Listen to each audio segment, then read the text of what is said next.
Pagi hari ini akan saya ulas terkait dengan salah satu pembahasan dalam fikih muamalah. Saya ambilkan dari buku panduan penulisan akad bisnis syariah.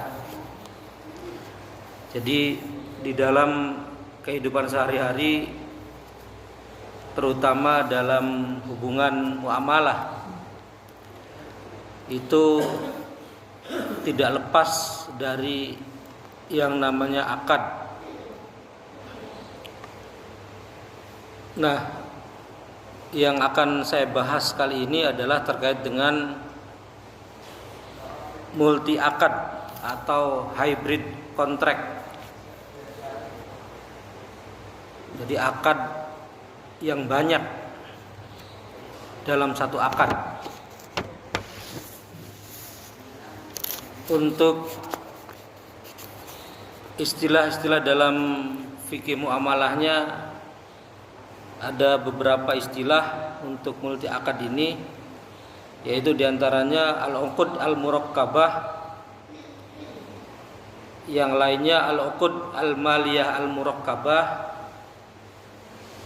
ada lagi al-jam'u bainal uqud, dan satu lagi damjul uqud. Ini istilah-istilah yang digunakan oleh para ulama untuk merujuk pada multi akad, ataupun yang di bahasa Indonesia akan sebagai multi akad, atau bisa jadi akadnya itu double, dua akad atau lebih. Nah, contoh dalam ataupun multi akad ini secara definitif didefinisikan sebagai kesepakatan dua pihak untuk melaksanakan suatu muamalah yang meliputi dua akad atau lebih. Misalnya penggabungan antara akad jual beli dengan ijarah atau akad sewa atau akad kerja. Contoh yang lain misalnya penggabungan akad jual beli dengan hibah dan seterusnya.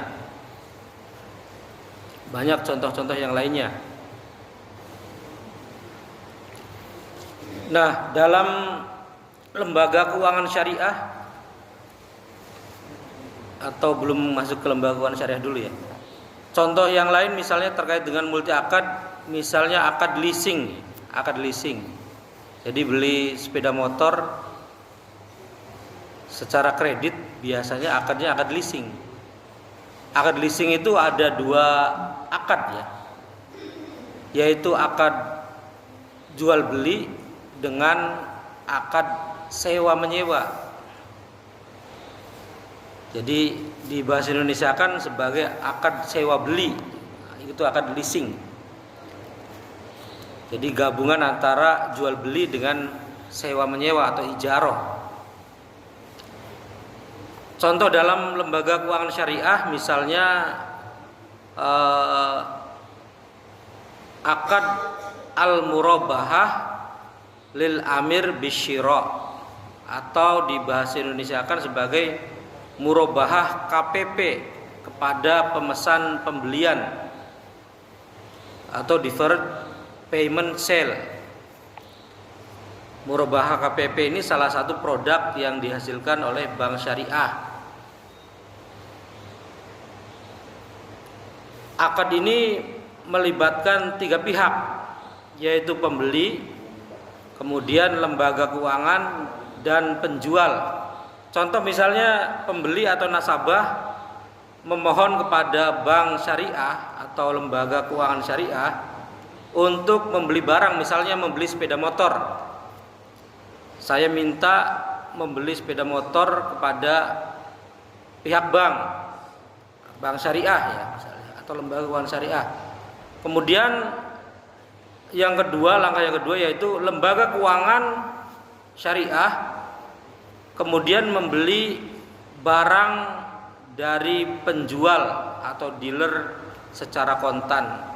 Jadi setelah saya minta untuk membeli motor kepada LKS atau lembaga keuangan syariah itu, kemudian LKS itu atau bank syariahnya itu membeli motor kepada dealer, dan kemudian langkah berikutnya yaitu lembaga keuangan selanjutnya menjual lagi barang itu kepada pemesan tadi atau pembeli tadi dengan harga yang lebih tinggi, baik secara kontan,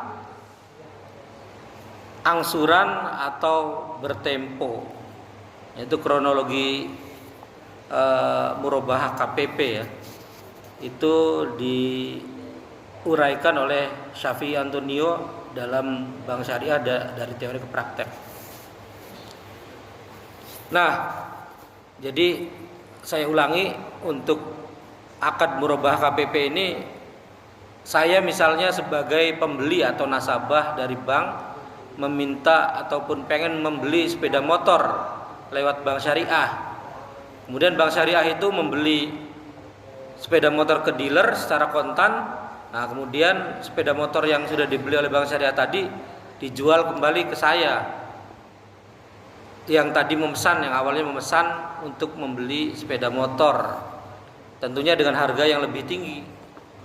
Kalau harganya lebih rendah atau sama, ya Bank Syariahnya nggak ada keuntungannya gitu. Itu seperti itu.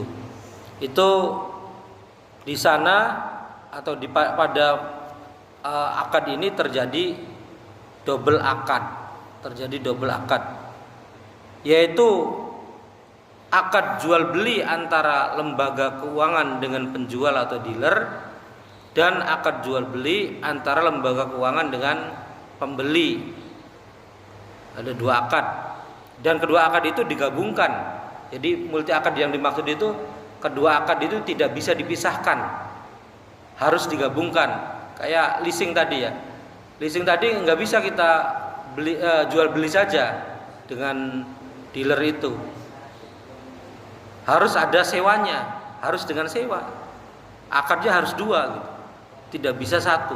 Nah, itu yang dimaksud dengan multi akad ya, atau double akad.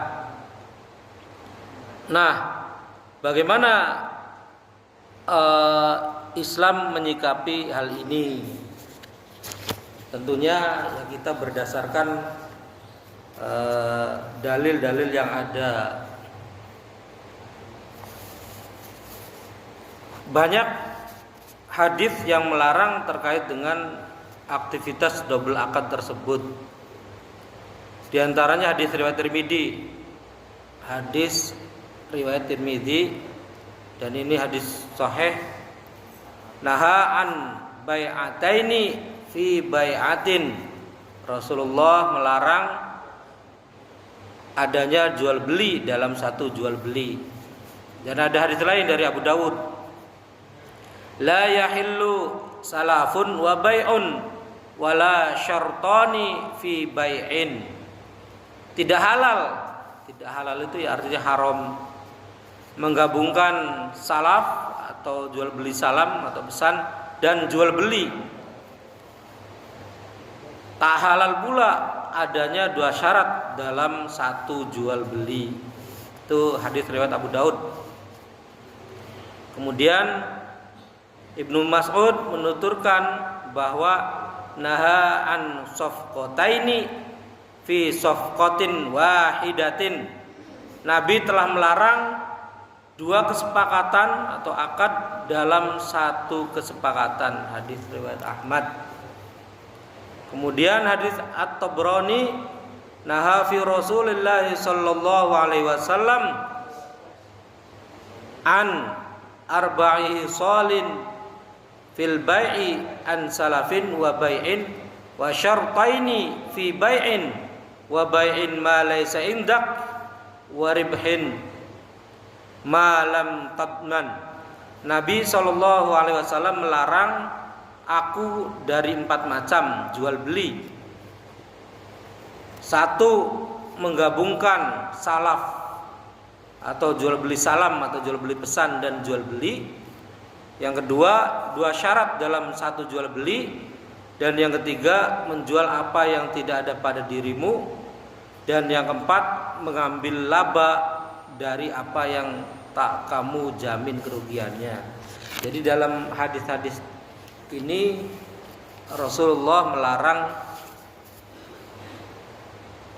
dua akad atau lebih dalam satu akad. Jadi dalam satu kali transaksi itu tidak boleh ada dua akad yang mengikat. Jadi adanya akad leasing atau murabah KPP tadi hukumnya ya dilarang atau bisa dikatakan haram. Allahu a'lam bishawab. Wal 'afu minkum subhanakallahumma wa bihamdika asyhadu an la ilaha illa anta astaghfiruka wa atubu ilaik. Assalamualaikum